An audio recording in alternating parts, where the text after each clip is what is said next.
इस marketing genius ने सिर्फ एक लाइन लिखकर 1153 करोड़ रुपए कमाए, वो भी ऐसे प्रोडक्ट से जो बिल्कुल बिकना बंद हो चुका था।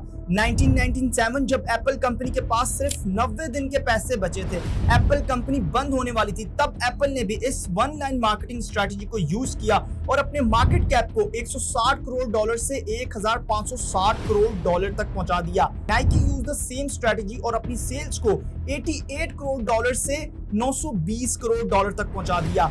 Domino's used the same strategy and became number 2 in the world. An Indian coffee brand Babzilla used the same strategy और अपनी 12 लाख की मंथली सेल्स को 2.5 करोड़ तक पहुंचा दिया। 12 लाख रुपए की सेल्स है, 2.5 करोड़ पर मंथ तक लेके चलेगा। तो मैंने कहा एक ऐड बना ले भाई। आपको एक अच्छी सी हेडलाइन क्रैक करनी है। It's a very simple line. Business इतना आसान होता है जिसकी कोई हद नहीं है। I do my marketing that we go very customer backward. It's very easy. Basic psyche को समझना होता है, जो हमारा कंज्यूमर है उसकी साइकी के अकॉर्डिंग जैसे ही एक ऐड क्रैक हो जाती है उसको सिर्फ स्केल अप करना होता है। Welcome to day 2 of 30 days to marketing mastery. Marketing strategies entrepreneur use to build billion-dollar brand from zero. अब सवाल ये है कि ये वन लाइन मार्केटिंग स्ट्रेटजी है क्या और ये कैसे बनाई जाती है, कौन कौन सी कंपनीज ने इसे इस्तेमाल किया और कितने पैसे कमाए, इस वन लाइन मार्केटिंग स्ट्रेटजी के पीछे कौन सी प्रूवन साइंस इन्वॉल्व है और कैसे आप इस स्ट्रेटजी को अपने बिजनेस के अंदर इस्तेमाल करके अपनी सेल्स को स्काई रॉकेट कर सकते हो या फिर अपने न्यू प्रोडक्ट को only choice to buy for consumers बना सकते हो। वन लाइन मार्केटिंग को बनाने और समझने से पहले आपको मार्केटिंग को समझना पड़ेगा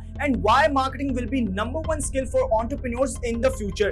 क्योंकि बोट अपने प्रोडक्ट्स खुद नहीं बनाता, रेड बुल अपनी ड्रिंक खुद नहीं बनाता, नाइकी अपने प्रोडक्ट्स खुद नहीं बनाता, एप्पल अपने प्रोडक्ट्स खुद नहीं बनाता। They only focus on marketing to build a brand. पहले जब लोग बोलते थे कि सर आपका प्रोडक्ट तो चाइना में बनता है, किसी भी इंडस्ट्री में चले जाओ, आप ब्यूटी में चले जाओ, 99% फोन भी चाइना में बनता है। मैं बोलता था जो तेरा फोन बन रहा है ना उसके पीछे वाली फैक्ट्री में माल बनता है। गिन के 12 फैक्ट्रियां होंगी जो माल बना रही हैं। Even the biggest of brands वो भी यही कर रहे हैं, खुद नहीं बनाते। सबके आगे ब्रांड नेम डिफरेंट है। अब उनका लेबल खोलो, पीछे लिखा है marketed by Akash, marketed by Raj. आज की डेट में कोई भी प्रोडक्ट खरीदो, कैसा भी प्रोडक्ट, उसमें ध्यान से पैकेजिंग में पढ़ोगे ना तो उसमें क्लियर लिखा होता है manufactured by and marketed bye. खुद नहीं बना रहे, कोई और बना रहा है, वो मार्केटिंग कर रहे हैं। प्रोडक्ट बनाना इंपॉर्टेंट नहीं है, मार्केटिंग सीखना ज्यादा इंपॉर्टेंट है। अगर मार्केटिंग सीखनी है तो क्या करें? ये बुक है फिलिप कोटलर की, marketing management by Philip Kotler. ये father of marketing Philip Kotler की मार्केटिंग डेफिनेशन का एडवांस वर्जन है। Marketing is an art and science that grabs attention, communicates benefits to target prospects, creates a hook and influences a decision to buy. It's an art जहां आप colour psychology को use करते हो, आप creativity को use करते हो,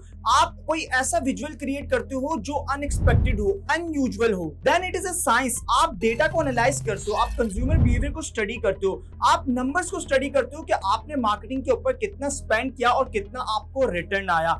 इसके बाद आपका आर्ट पीस या आपकी पैकेजिंग ऐसी होनी चाहिए जो लोगों की अटेंशन अपनी तरफ खींचे। अलग कैसे करूं, तो उसने ऐसा बिल्कुल अलग सा कागज का पैकेज बना दिया। उससे इसका शेल्फ ऑफटेक बढ़ गया। शेल्फ ऑफटेक मतलब 15 चीजों के बीच में आपको एक चीज क्या दिखती है अलग से। देन आपकी मार्केटिंग कैंपेन के जरिए टारगेटेड प्रोस्पेक्ट्स को बेनिफिट्स का पता चलना चाहिए कि आपके प्रोडक्ट से उनको कौन कौन से बेनिफिट्स होंगे। इसके बाद आपका विजुअल या स्टार्टिंग लाइन ऐसी होनी चाहिए जो ऑडियंस को हुक कर ले एंड एट द एंड आपकी मार्केटिंग कैंपेन के अंदर कोई कॉल टू एक्शन होना चाहिए या फिर आप किसी इमोशन को इवोक करो जिससे लोग इन्फ्लुएंस हो खरीदने के लिए। अम्मी की बहुत याद आ रही है भाई।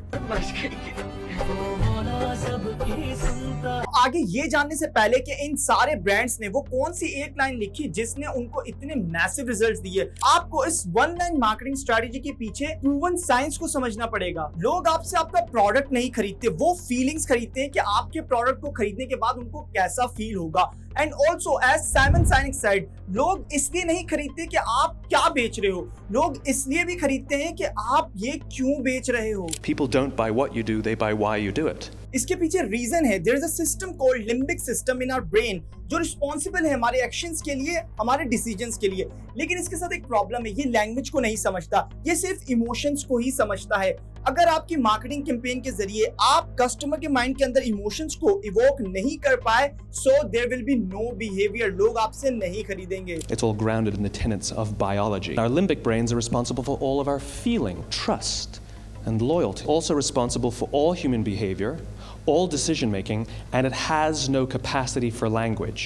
और आप लोगों के माइंड के अंदर इमोशन को कैसे वो कर सकते हो, there is a quote, always enter the conversation already taking place in the customer's mind. It says आपको अपनी मार्केटिंग कैंपेन के जरिए लोगों को वो बताना है जो ऑलरेडी उनके दिमाग के अंदर कंसर्न्स चल रहे हैं। और आपको लोगों के कंसर्न्स कैसे पता चलेंगे, इसके लिए आप इस टेबल की हेल्प ले सकते हो, जहां आप बायर की एज लिखते हो, उसका पेन पॉइंट लिखते हो, उसके फियर्स लिखते हो, वो क्यों फ्रस्ट्रेट है, कौन सी चीज उसको खुश नहीं होने दे रही, उसके ड्रीम्स क्या है and etcetera. After filling this table आप एक परफेक्ट लाइन लिख पाओगे। Now moving on to story, कैसे उस मार्केटिंग जीनियस ने सिर्फ एक लाइन लिखकर 1153 करोड़ रुपए कमाए।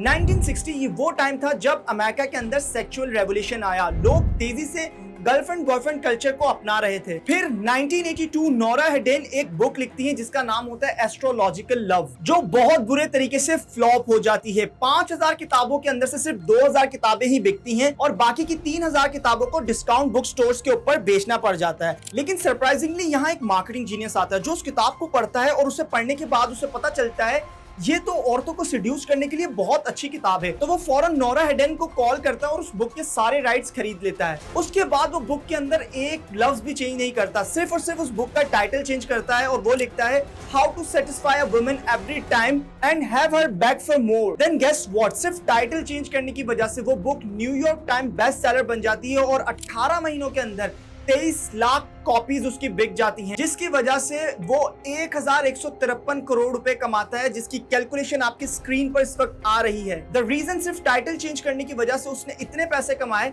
क्योंकि उसने लोगों को वो दिखाया अपने टाइटल के जरिए जो ऑलरेडी लोगों के दिमाग के अंदर चल रहा था आफ्टर सेक्सुअल रेवोल्यूशन। 1997 जब एप्पल कंपनी लॉस में चल रही थी और ऑलमोस्ट बंद होने वाली थी, तब एप्पल ने भी इस वन लाइन मार्केटिंग स्ट्रेटजी को इस्तेमाल किया और एक एड कैंपेन लॉन्च की जिसका नाम था थिंक डिफरेंट, और लोगों के माइंड के अंदर उनकी एस्पिरेशन को टारगेट किया। उनको अपने एड के जरिए ये बताया कि अगर आप अल्बर्ट आइंस्टाइन की तरह जीनियस या फिर और दूसरे लेजेंड्स की तरह बनना चाहते हो, so you have to think different, और सबकॉन्शियस मैसेज दिया कि buy a Apple to think different. Here's to the crazy ones, the rebels, the troublemakers. We see genius.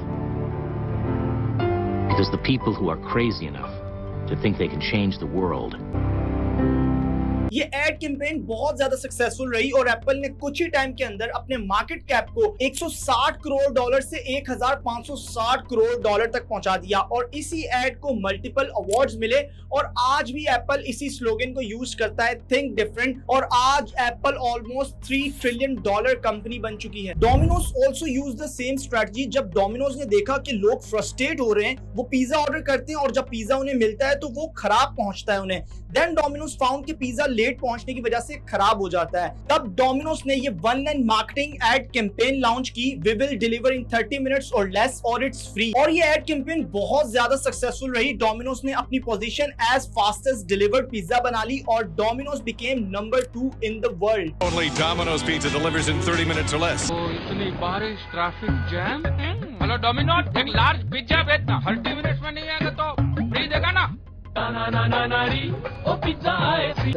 Domino's pizza. तुमको क्या भाई साहब टाइम पे आने की बीमारी है? 30 मिनट्स नहीं तो free. Use the same strategy. Nike understood कि एक एथलीट को कोचिंग की जरूरत होती है, इंस्पिरेशन की जरूरत होती है, कि कोई कोच उसे ये बोले कि you can do it, just do it, and results were the same. Nike कुछ ही टाइम के अंदर अपनी 88 करोड़ डॉलर की सेल्स को 920 करोड़ डॉलर्स तक ले गया। People ask me how I keep my teeth from chattering in the wintertime.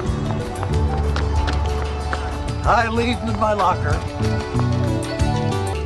Then Akash bought a Bavzilla coffee company. Then Akash ने अपने टारगेटेड कंज्यूमर को समझा कि वो बहुत ज्यादा बिजी होते हैं, उनके पास टाइम नहीं होता। तब आकाश ने ये one line marketing campaign start की, घर ऑफिस कहीं भी खोलो घोलो पी लो, और अपनी 12 लाख मंथली सेल्स को 2.5 करोड़ तक पहुंचा दिया। 12 लाख रुपए की सेल से 2.5 करोड़ पर मंथ तक लेके चले। करेक्ट। क्या किया ऐसा जो ऐसी सेल की सब लोगों को सिखाओ? एड चलाया, घर ऑफिस गाड़ी कहीं भी खोलो घोलो पी लो, ट्राई बेवजिला coffee and then upgrade yourself to the bigger pack. M&M chocolate company also used the same strategy. जब उन्होंने देखा कि लोग फ्रस्ट्रेट हो रहे हैं, वो चॉकलेट खरीदते हैं और जैसे ही वो खोलते हैं तो वो सारी चॉकलेट उनके हाथों पर लग जाती है। इस प्रॉब्लम को समझते हुए उन्होंने one line ad campaign start की, melt in your mouth not in your hands, जो बहुत ज्यादा सक्सेसफुल रही। M&M's, the milk chocolate melts in your mouth, not in your hand. 20 साल का आदित्य सैनी YouTube से मंथली 35 लाख रुपए तक कमा रहा है। इतना आदित्य का हाईएस्ट रेवेन्यू गया महीने में, क्रॉस्ड 35 लाख। मार्केटिंग की 5 ट्रिक्स को यूज करके। बट हियर्स द कैच, आप ये सारी स्ट्रेटजीज कॉपी पेस्ट कर सकते हो, मगर कैसे? जानने के लिए इस वीडियो के ऊपर क्लिक करो।